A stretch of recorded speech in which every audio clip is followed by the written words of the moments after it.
Hello बच्चों, welcome to PW. तो चलिए यहाँ पे अपन इस क्वेश्चन को देखते हैं। अच्छा क्वेश्चन है, ध्यान समझो। Amit buys few grams of gold at the poles as per the instruction of one of his friends.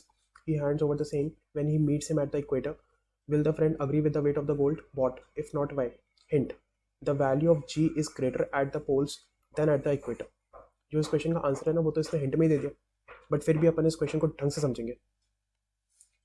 Question का यहाँ पे सॉल्यूशन देखो।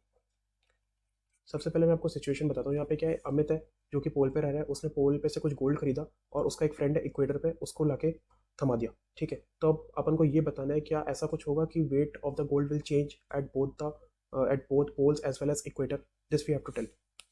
तो यहाँ पे सिचुएशन को विजुअलाइज करते हैं। यहाँ पे हो क्या रहा है, ये अर्थ है and you know that earth is not a perfect sphere. All right, यहाँ पे पोल ड्रॉ कर देता हूँ। Suppose this is south pole, this is north pole. All right, and this is the axis.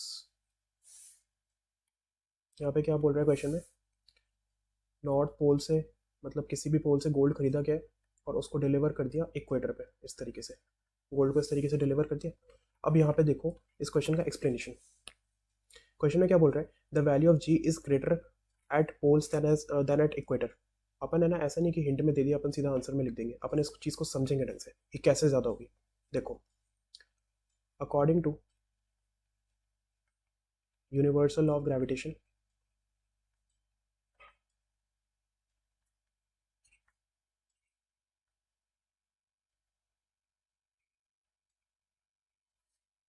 Ji is equals to sorry F is equals to G M M by R square, where R is the distance between the two objects. All right, अब यहाँ पे देखो,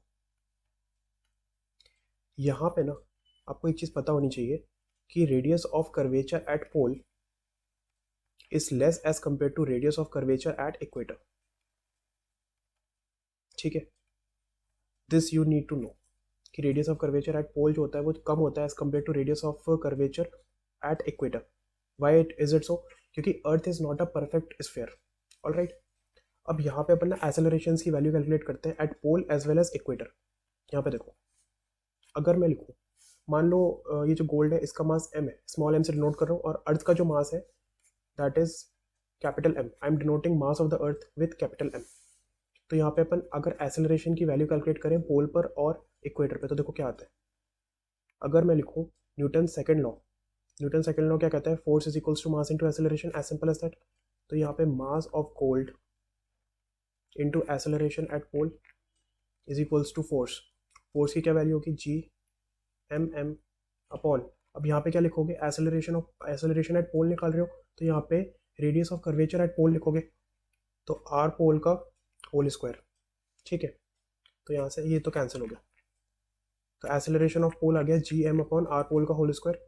इसी तरीके से यहाँ पे दूसरा देखो, मास into acceleration at equator.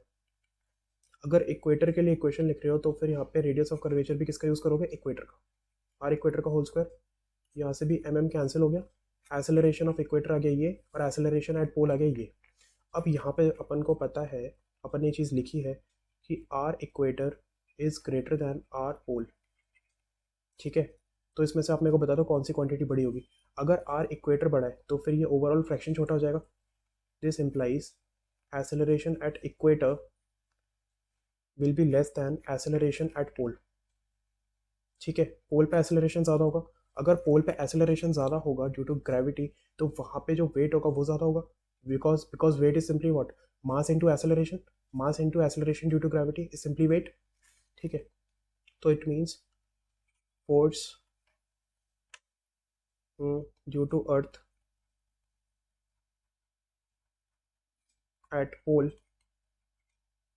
Will be more. अगर फोर्स ज़्यादा होगा इसका मतलब वेट ज़्यादा होगा। This implies that weight will be more. इसका मतलब समझ रहे हो आप, इसका मतलब ये होगा कि उसने मान लो कुछ गोल्ड खरीदा है ना, तो उसका वेट इक्वेटर पे लाके हल्का हो जाएगा, तो उसका फ्रेंड बिलीव नहीं करेगा। तो यहाँ पे मैं लिख देता हूँ, his friend will not believe him.